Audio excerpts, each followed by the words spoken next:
6:30 p.m., the army came to us and just give us short notice that our son tried to approach the army, and they thought that he's a terrorist, and they just shot him.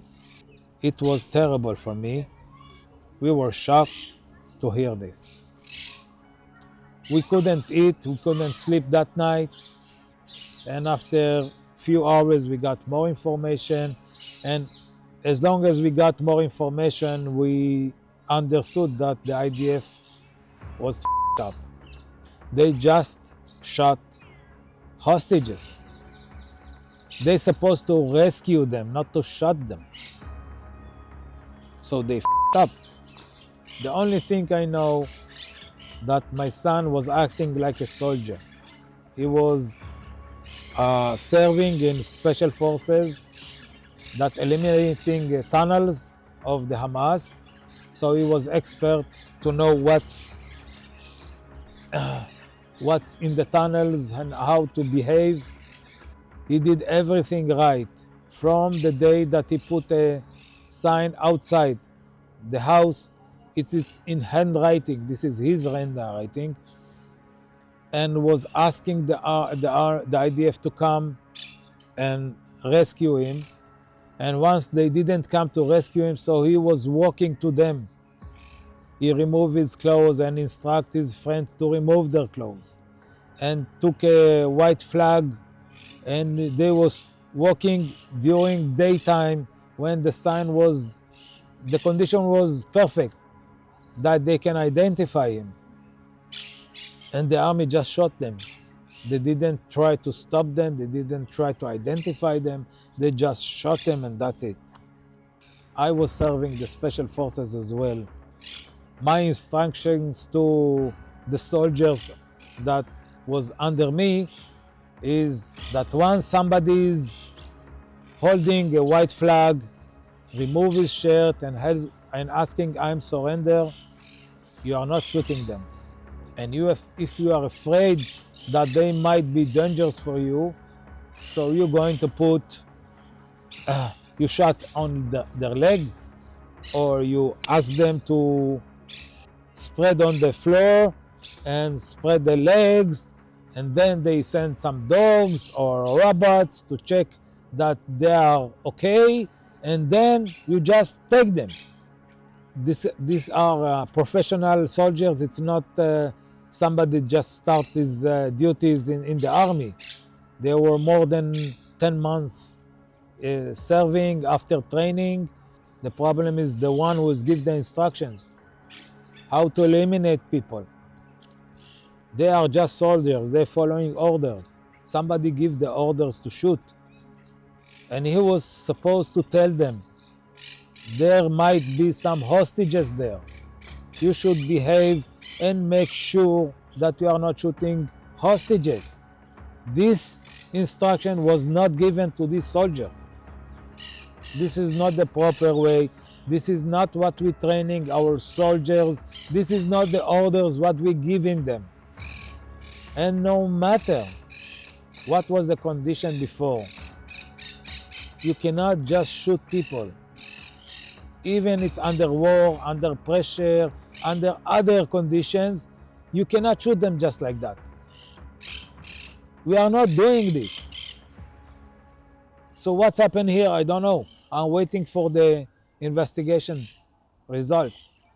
I know that at least 72 hours. Yeah. That's what I know.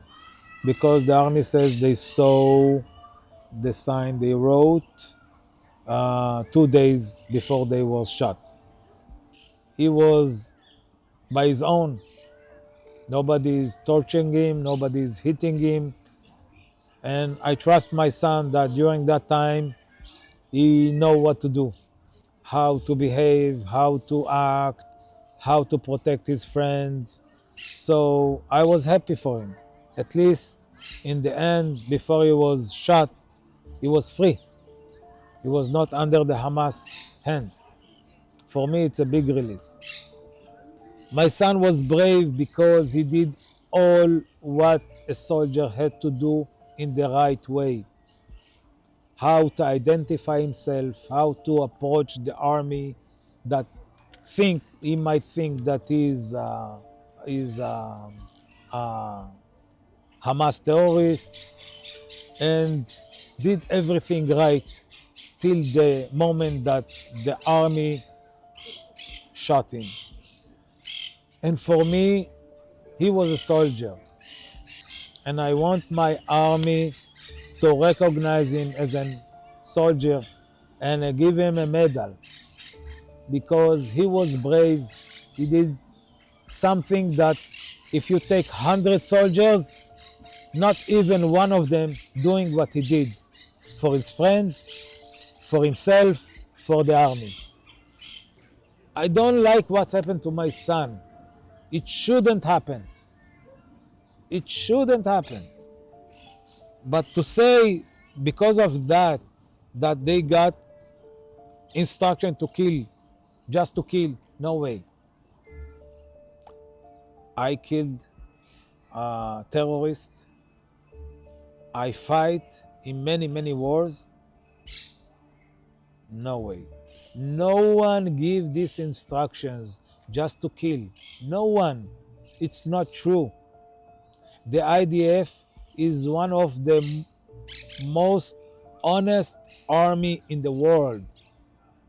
Can you imagine when the British army in Basra or in Baghdad and the American soldiers, how they eliminate people? They just drop bombs and doesn't care who is there. Look how our IDF is acting. They knocking on the doors and say, go out, go leave the town, leave your house, and then they bombing. Which army in the world doing this? Nobody, just the IDF. We didn't go to Gaza because we want to. The Hamas approached us, came to our village, shoot, killed, murdered, raped, destroy our houses. That's what they did. In fact, we were really helping them before October 7th.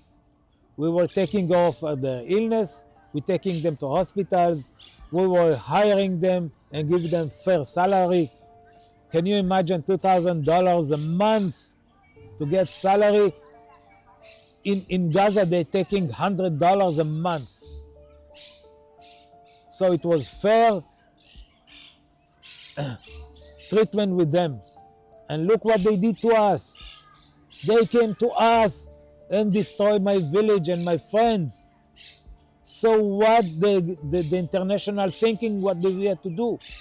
To keep letting them coming and killing us, our hostages in their hand. We have a prime minister that he is doing whatever he wants for his survival. He doesn't care about the hostages. He just take care of himself, and he is looking how he can survive. So any action he is doing, I cannot trust him. I don't know if the action he's doing is for the good of the hostages or it's good for him. So if 135 hostages will be killed and they return to us in bodies, he doesn't care. He wants to eliminate the Hamas. He thinks that is going to give him the ticket to stay on his chair. First, release all the hostages. You can eliminate the Hamas in 1 year's time. Who cares? You should release, listen, my friend. On October 7th, our IDF up. They didn't protect us. They didn't stand for us. So the Hamas came and took our hostages, killed and murdered our friends in the village. So this is okay, we can live with it now. But they f***ed again. They didn't protect my son again. So how many times I have to give them a chance for that?